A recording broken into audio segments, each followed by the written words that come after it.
സുഹൃത്തുക്കളെ, എല്ലാവർക്കും നമസ്കാരം. നമ്മുടെ ജീവിതത്തെ മുന്നോട്ട് നയിക്കുന്നത് എന്താണ്? സത്യത്തിൽ നാളെയെക്കുറിച്ചുള്ള പ്രതീക്ഷകളല്ലേ? എന്നാൽ ഈ ജീവിതയാത്രയിൽ നമുക്ക് ഊർജം കിട്ടുന്നത് എവിടെ നിന്നാണ്? അതിനുത്തരം ഇന്നലകളിലെ ഓർമ്മകളും അനുഭവങ്ങളുമാണ്. എത്രയെത്ര ഓർമ്മകളാണ് ഓരോ ദിവസവും നമ്മുടെ തലയിലൂടെ, നമ്മുടെ ചിന്തയിലൂടെ ഓടിമറയുന്നത്.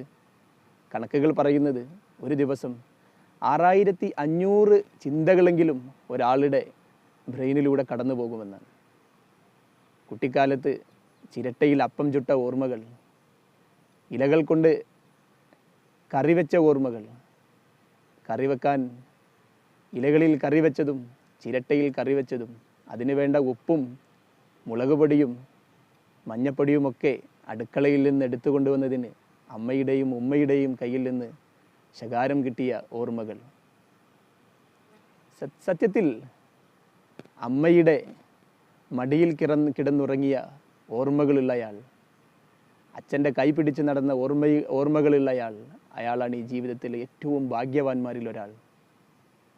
ആദ്യമായി സ്കൂളിൽ പോയ ഓർമ്മകൾ,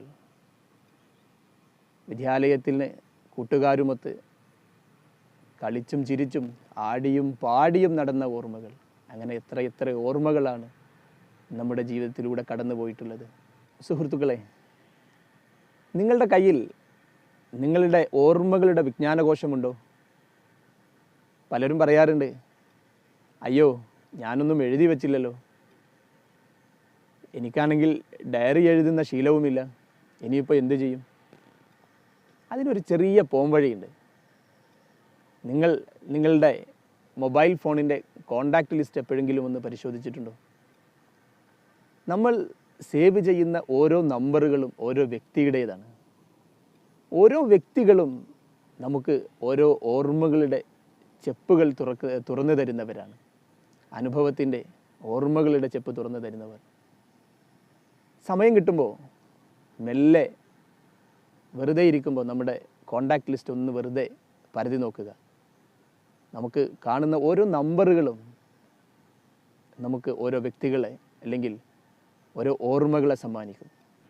ഈ അടുത്ത് ഞാൻ എൻ്റെ മൊബൈൽ ഫോണിലെ കോണ്ടാക്റ്റ് ലിസ്റ്റ് നോക്കിയപ്പോഴാണ് ഒരു കഥ ഓർമ്മ വന്നത്. 2008 ഒരു ജോലി ആവശ്യാർത്ഥം പാലക്കാട് ടൗണിൽ ഒരു റൂമെടുത്ത കഥ. ഞാൻ റൂമിലെത്തുന്നത് ഏകദേശം ഒരു 3 മണിയോടുകൂടിയാണ്. അപ്പോൾ ആ റൂമിൽ വേറെയും ചില ആളുകൾ ഉണ്ടായിരുന്നത് കൊണ്ട് ഞാൻ എൻ്റെ ഡ്രസ്സൊക്കെ അഴിച്ച് വെച്ച് ഇട്ടിരുന്ന ഡ്രസ്സൊക്കെ അഴിച്ച് വെച്ച് കാഷ്വൽ ഡ്രസ്സിൽ മെല്ലെ പുറത്തേക്ക് ഇറങ്ങി. ഒരു അരമണിക്കൂർ കഴിഞ്ഞ് തിരിച്ച് റൂമിലെത്തിയപ്പോൾ റൂം പുറത്തുനിന്ന് ലോക്ക് ചെയ്തിരുന്നു. ഞാൻ ഒരു ചായ കുടിക്കാമെന്നുള്ള ഭാവത്തോടു കൂടി എൻ്റെ പേഴ്സ് എടുക്കാൻ വേണ്ടി പോക്കറ്റിൽ കൈയിട്ടപ്പോൾ സത്യത്തിൽ പേഴ്സിൽ എൻ്റെ കയ്യിൽ ആകെ ഉണ്ടായിരുന്ന 500 രൂപയും നഷ്ടപ്പെട്ടിരുന്നു. ഒരു ചായ പോലും കുടിക്കാൻ കഴിയാതെ സങ്കടത്തോടു കൂടി ഞാനിങ്ങനെ എൻ്റെ റൂമിൻ്റെ ഓണറെ വിളിച്ചു നോക്കി. അദ്ദേഹം ഫോൺ എടുക്കുന്നില്ല. എന്ത് ചെയ്യണമെന്നറിയാതെ ഒറ്റപ്പെട്ട് ഒരു റൂമിലിങ്ങനെ നിൽക്കുകയാണ്, റൂമിൻ്റെ പുറത്തിങ്ങനെ നിൽക്കുകയാണ്. കുറേ നേരം കഴിഞ്ഞപ്പോൾ ഒരു 6-6:30 മണിയായപ്പോൾ അടുത്ത റൂമിലുള്ള 2 ആളുകൾ വന്ന് എന്നെ പരിചയപ്പെട്ടു. പക്ഷെ എൻ്റെ ആ മുഖഭാവം കണ്ടപ്പോൾ അവർക്ക് തോന്നി എന്തോ ഒരു വിഷമമുള്ളതുപോലെ തോന്നിയപ്പോൾ എൻ്റെ ഏറ്റവും അടുത്ത സുഹൃത്തായ ഇപ്പോഴും ബന്ധപ്പെടുന്ന പ്രശാന്ത് ഒരു ചോദ്യം ചോദിച്ചു. എന്താണ് അബ്ദുക്ക, എന്താണ് പ്രശ്നം? ഞാൻ പറഞ്ഞു, എൻ്റെ കയ്യിലുള്ള 500 രൂപ ഉണ്ടായിരുന്നു, അത് ഇപ്പോൾ കാണാനില്ല. അവർ കാര്യങ്ങൾ തിരക്കി. ഇന്നയാളാണോ ആ റൂമിലുണ്ടായിരുന്നത്? പക്ഷെ എനിക്ക് ആരെയും അറിയില്ല എന്ന് ഞാൻ പറഞ്ഞപ്പോൾ അയാൾ തന്നെ ആയിരിക്കും എടുത്തിരിക്കുന്നത്. കാരണം പക്ഷേ അയാളോടത് ചോദിക്കാൻ കഴിയില്ല. കാരണം അയാളൊരു പ്രമുഖ രാഷ്ട്രീയ പാർട്ടിയുടെ വലിയ നേതാവൊക്കെയാണ്. പക്ഷേ ഏകദേശം ഒരു 8 മണിയായപ്പോൾ എൻ്റെ റൂമിലേക്ക് വന്ന് അവർ വീണ്ടും മുട്ടി, അല്ല ഭക്ഷണം കഴിക്കാൻ വരുന്നില്ലേ? ഞാൻ പറഞ്ഞു, എൻ്റെ കയ്യിൽ പൈസ ഇല്ല. അപ്പോഴാണ് എന്നെ നെട്ടിച്ചുകൊണ്ട് പ്രശാന്തിൻ്റെയും സനീഷിൻ്റെയും ഡയലോഗ്, അബ്ദുക്ക നിങ്ങളെന്തിനു പേടിക്കണം, നമ്മളില്ലേ അവിടെ, നമുക്ക് ഭക്ഷണം കഴിക്കാൻ പോവാം. നമ്മൾ അപ്രതീക്ഷിതമായി കാണുന്ന ഒരുപാട് ആളുകളുടെ മധുരമായ ഓർമ്മകളാണ് സത്യത്തിൽ നമ്മുടെ കോണ്ടാക്റ്റ് ലിസ്റ്റ്. നമ്മളുടെ മൊബൈൽ ഫോണിന് ഇങ്ങനെയും ഒരു ഉപയോഗമുണ്ടെന്ന് നമ്മൾ തിരിച്ചറിയേണ്ടതുണ്ട്. നമ്മൾ കാണുന്ന ആളുകളുടെ മധുരമായ ഓർമ്മകൾ, അതിൻ്റെ വിജ്ഞാനകോശമാണ് സത്യത്തിൽ നമ്മുടെ കോണ്ടാക്റ്റ് ലിസ്റ്റ്.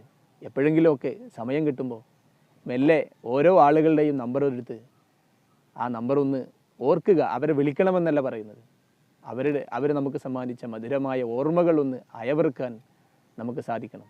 എല്ലാവർക്കും നന്ദി.